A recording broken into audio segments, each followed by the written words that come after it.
tamam benim Mete. Mete?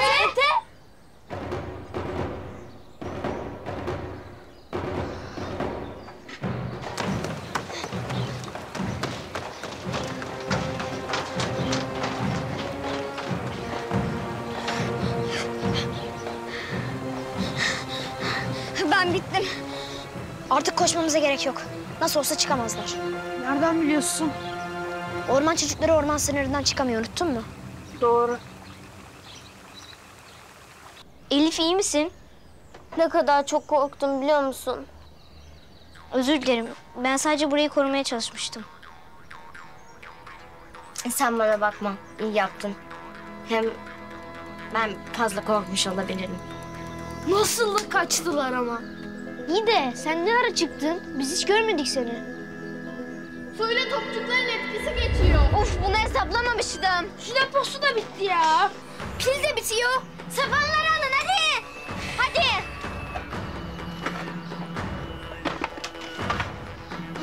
Hadi.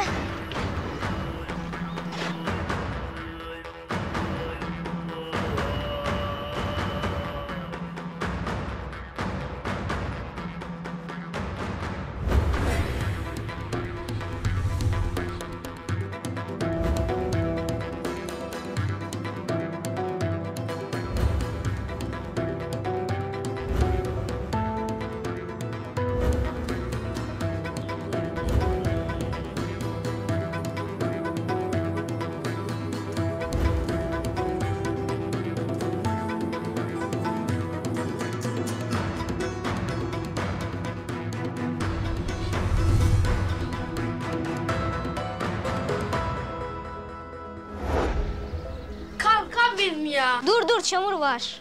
Olursa olsun sen bizi kurtardın ya. Çamur nedir ki? Nasıl da korktular ama. Evet. Sinan'ı gördünüz mü? Kesin 100 metre rekorunu kırmıştır. Bizi bile inandırdın. Şu kızın haline bak. Ne varmış halimde? Hem bir tek ben korkmuşum gibi konuşmayın. Sizi de gördük. Aslında ben fazla korkmadım. He, belli. Korkudan duvarı yıkıp geçecekti. Onu bunu bırakın da. Ben bir an Ayşe'yi kaybedeceğiz diye çok korktum. Ama kaybetmedik. Arkadaşlar zaferimizi yemekte kutlasak. Yemek mi? Adrenalin beni birazcık acıktırdı da. İnanamıyorum ya. Orman çocuğu gerçekmiş. Resmen kanlı canlı karşımızdaydı. Az kalsın bizi yakalıyordu. Allah'ım, kim bilir bize neler yapardı. Düşünmesi bile korkunç. Çaylaklar nerede? Göreniniz var mı? Bakın geliyorlar. Siz nasıl kaçtınız ya? Arka pencereden Burak nerede? kaçarken düştü. Üstü başı çamur oldu. O da eve gitti. O kadar korkunçlardı ki. Dişlerini görmeniz lazımdı. Diş mi? O kadar kocamandı ki kaplan dişi gibiydi. Beni bile tek seferde yutabilirdi. Sizin açamadığınız kapıyı o elini bile sürmeden açtı. Arkasından da ötekiler ağaçlarda inmeye başladılar. Onlar kapıdan girerlerken biz arka pencereden kaçtık. Ama çok hızlıydılar. Bizi hemen yakaladılar. Nasıl kurtuldunuz? Onlarla bir anlaşma yaptık. Canımız karşılığında Ayşe'yi onlara verdik. Ne ara verdik ya? Uyduruyorsunuz, inanmıyorum size. İsterseniz gidip bakabilirsiniz. Ben bir daha ormana asla gitmem. Hadi gelin gidelim. Bu işte bir şey var.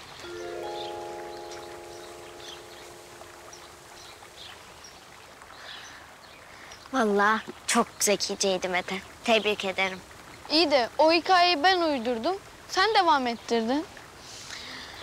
Tamam Aslı'cığım tamam. Seni de tebrik ederim.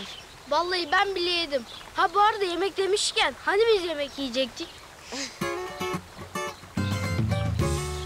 Ne oldu Mete?